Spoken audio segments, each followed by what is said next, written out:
Welcome to special analysis. నేను రమా మండవ. ఈ రోజు అనాలిసిస్ లో భాగంగా మనం తీసుకోబోతున్న టాపిక్ ఏంటంటే దేవినేని ఉమాకు బాబు బంపర్ ఆఫర్ అని కూడా మనం ఒక టైటిల్ కాయిన్ చేయడం జరిగింది. He deserves that. ఎందుకంటే దేవినేని ఉమా చాలా కీలక పాత్ర పోషించారు టీడీపీ రాజకీయాల్లో, ప్రత్యేకించి కృష్ణా జిల్లా రాజకీయాల్లో ఒక దశలో చక్రం తిప్పారు కూడా. తన అన్నగా రమణ కావచ్చు, అదేవిధంగా ఆయన కూడా సుదీర్ఘకాలం టీడీపీలో ఎమ్మెల్యేగా పనిచేశారు అండ్ దెన్ మంత్రిగా కూడా పనిచేయడం జరిగింది.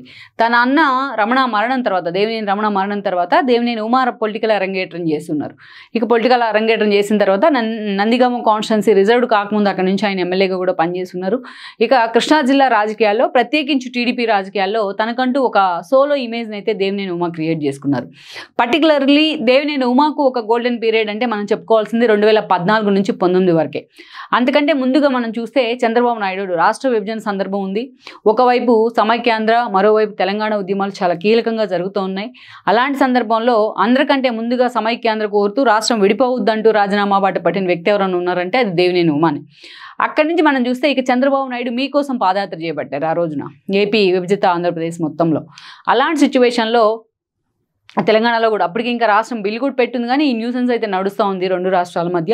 ఈ క్రమంలోనే ఆ రోజున చంద్రబాబు నాయుడు మీకోసం పాదయాత్ర చేస్తే ఆ మీకోసం పాదయాత్రలో చంద్రబాబు నాయుడు వెన్నంటే ఉంటూ దేవినేని ఉమా చంద్రబాబు నాయుడికి అత్యంత లాయల్టీగా మారారు. ఇక ఆ లాయల్టీని ఆయన కంటిన్యూ చేస్తూనే వచ్చారు. ఆ క్షణంలో ఆ రోజున 2014 ఎన్నికల సమయంలోని తర్వాత రోజులు మనం చూస్తే మైలవరం కాన్స్టిట్యున్సీని చంద్రబాబు నాయుడు ఆయనకి ఇవ్వడం జరిగింది. మైలవరం నుంచి ఎమ్మెల్యేగా పోటీ చేశారు ఉమా. అదే ఆ రోజు ప్రభుత్వం కూడా ఏర్పాటైంది, ఉమా కూడా ఎమ్మెల్యేగా గెలుచున్నారు. చంద్రబాబు నాయుడుతో ఆయనకున్న సాన్నిహిత్యం ఆయనకు ఆ తర్వాత క్యాబినెట్లో కూడా హెల్ప్ అయింది. అత్యంత కీలకమైన నీటిపారుదల శాఖ మంత్రి పదవిని దేవినేని ఉమాకు చంద్రబాబు నాయుడు ఇవ్వడం జరిగింది. దెన్ అక్కడి నుంచి ఆయన మంత్రిగా కొనసాగారు. ఎలాగైతే పోలవరం ఏపీ ప్రజలకు జీవనాడి అని చెప్పుకునే ఒక పోలవరాన్ని సోమవారం పోలవరం అంటూ కూడా మార్చుకొని చంద్రబాబు నాయుడు ఎలాగైతే పోలవరం మీద ఫోకస్ పెట్టారో ఆ స్థాయిలో దేవినేని ఉమా కూడా ఆయన వెంట పరుగులు పెట్టారు. పోలవరం లేట్ అవుతుంది కాబట్టి ఆప్షనల్గా పట్టిసీమని తీసుకొద్దామని ఒక ప్రాజెక్టుని తెర మీద తీస్తే అది సక్సెస్ అయ్యేంత వరకు దేవినేని ఉమా అంతే కీలకంగా పనిచేస్తారని అనుకోవాలి. అయితే ఇక్కడ ఒక ట్విస్ట్ ఏంటంటే దేవినేని ఉమాకు పార్టీలో చంద్రబాబు నాయుడుతో ఎంత సాన్నిహిత్యం ఉన్నా, ఒక దశలో పార్టీలో నెంబర్ 2 అనిపించుకున్నా, but at the same time Krishna జిల్లాకు వచ్చేటప్పటికి మిగతా నేతలతో అంత క్లోజ్ అసోసియేషన్ అయితే ఆయనకి లేదని అనుకోవాలి.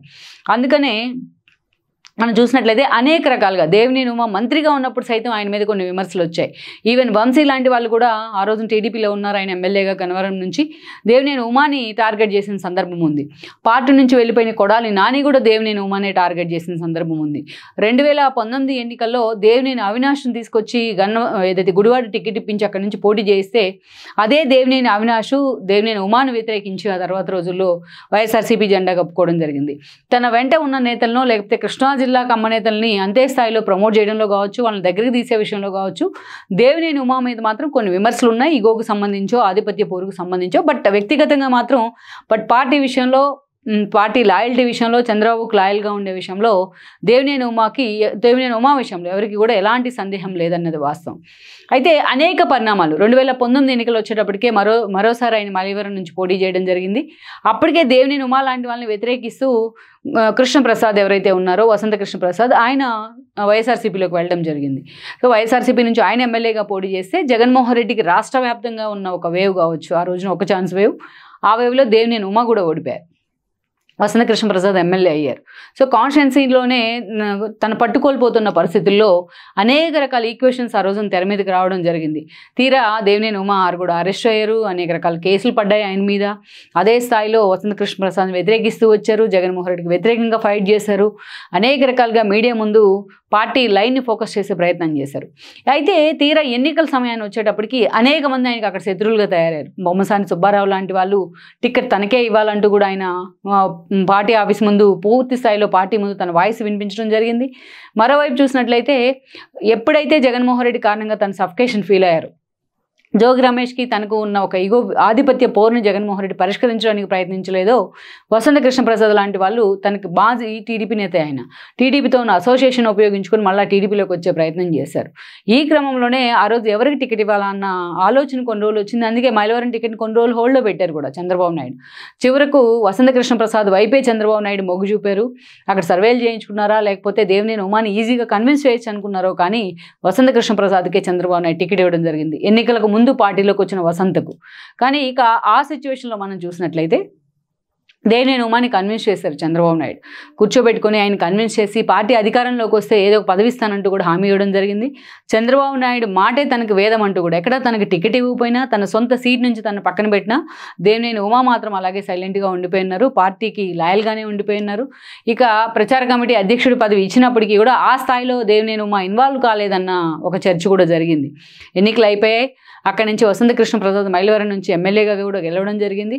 అయితే పార్టీ అధికారంలోకి వచ్చినట్లయితే అతి కీలకమైన నామినేటెడ్ పోస్ట్ ఆయనకి ఇస్తారనే ప్రచారం కూడా జరిగింది. ఇటీవల వరకు కూడా ఎమ్మెల్సీ ఇస్తారని ఒక చర్చ ఉంది. మరోవైపు ఆర్టీసీ చైర్మన్ అవుతారనే చర్చ జరిగినా కొనకల నారాయణ లాంటి వాళ్ళకి ఆ పదవిని ఇవ్వడం జరిగింది చంద్రబాబు నాయుడు. మరి దేవినేని ఉమాని ఎందుకు చంద్రబాబు నాయుడు హోల్డ్లో పెడతా ఉన్నారు, ఆయన ఎందుకు ఆయనకి పదవి ఇవ్వలేదు అనేది ఆయన అభిమానుల్లో కానీ పార్టీ సింపథైజర్లో కానీ ఉన్న చర్చ. అయితే ఎట్టకేలకు ఈ విషయంలో చంద్రబాబు నాయుడు ఒక క్లారిటీకి వచ్చారని కూడా చెప్తా ఉన్నారు. ఎందుకంటే ఈ రోజున టీడీపీ ఖాతాలోకి 3 రాజ్యసభ సీట్లు వస్తూ ఉన్నాయి. 3 రాజ్యసభ సీట్లు, ఒకటి బీదా మస్తాన్ కావచ్చు, మోపిదేవి వెంకటరమణ కావచ్చు అండ్ బీసీ కృష్ణయ్య కావచ్చు. వాళ్ళు రిజైన్ చేయడం జరిగింది. బీసీ కృష్ణయ్య ఈరోజు బీజేపీ నుంచి మళ్ళీ ఎలక్ట్ అవుతూ ఉన్నారు. బీదా మస్తాన్ విషయంలో మాత్రం మళ్ళీ ఆయనకే టికెట్ ఇస్తారనే ప్రచారం అయితే ఉంది టీడీపీ నుంచి. బట్ 3వ టికెట్ విషయంలో అనేక మంది పేర్లు తెర మీదకి వస్తున్నా ఈరోజు మాత్రం ఈ విషయంలో దేవినేని ఉమా వైపే చంద్రబాబు నాయుడు మొగ్గు చూపుతున్నారని కూడా అంటున్నారు.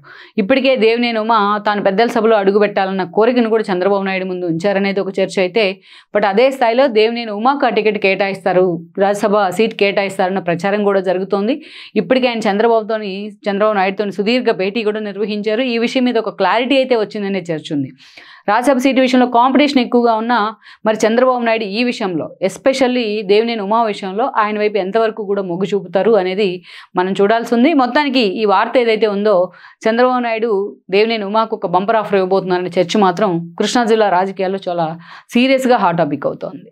ఈ వీడియో మీకు నచ్చినట్లయితే please share, like and subscribe R24 Telugu.